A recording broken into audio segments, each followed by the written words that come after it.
ఇప్పుడు మనం హ్యాండ్స్ అయితే కట్ చేసుకుందాము. ఇది ఒక్కటైతే మనం హ్యాండ్స్ అయితే కట్ చేసుకున్నాము.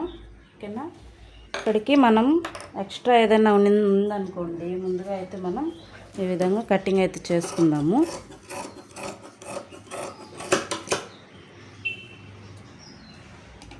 కట్ చేసుకొని నేను మడతేసి కుడతాను కాబట్టి ఇంత అయితే ఖర్చు తీసుకుంటాను. ఓకేనా, ఇప్పుడు మనం ఇలా స్కేల్తో అయితే గీసేసుకుందాం. మీరు ఎంత పెడతారో అంత, ఈ స్కేల్తో అయినా ప్లెయిన్ బ్లౌజెస్కి అయినా ఇంత ఖర్చు అనేది మనం వదులుకోవాలి.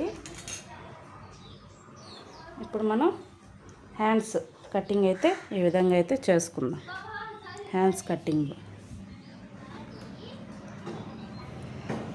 కటింగ్ అయితే ఈ విధంగా చేసుకుందాము.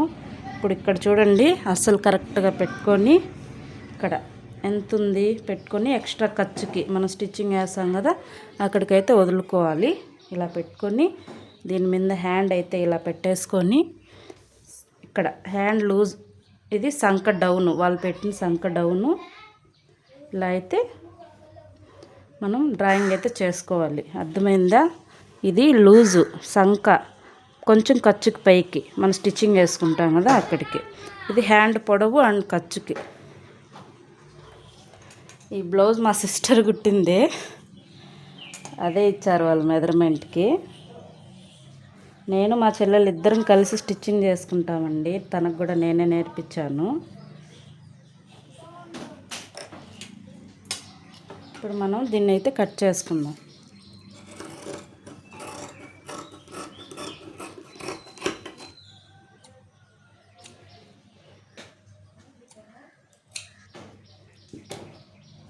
ఇది ఇలా ఎక్స్ట్రా వచ్చింది, దీన్ని అయితే మనం కటింగ్ చేసుకుందాం.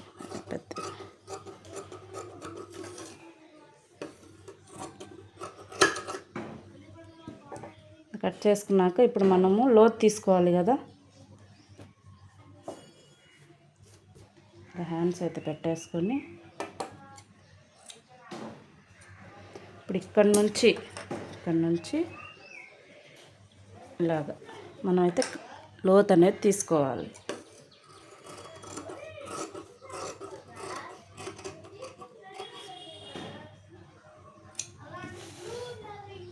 అంతేనండి, హ్యాండ్ కటింగ్ చాలా ఈజీగా మనమే కటింగ్ చేసుకోవచ్చు. మీకు ఏదైనా డౌట్స్ ఉంటే కామెంట్లో చెప్పండి. మీరు ఎంత ఖర్చు వదులుకున్నారో ఇక్కడ చట్కా వేసుకోండి, మీకంటూ ఐడియా ఉంటుంది హ్యాండ్కి. ఓకేనా, మన వీడియో నచ్చితే లైక్ చేసి సబ్స్క్రైబ్ చేసుకోండి. బాయ్.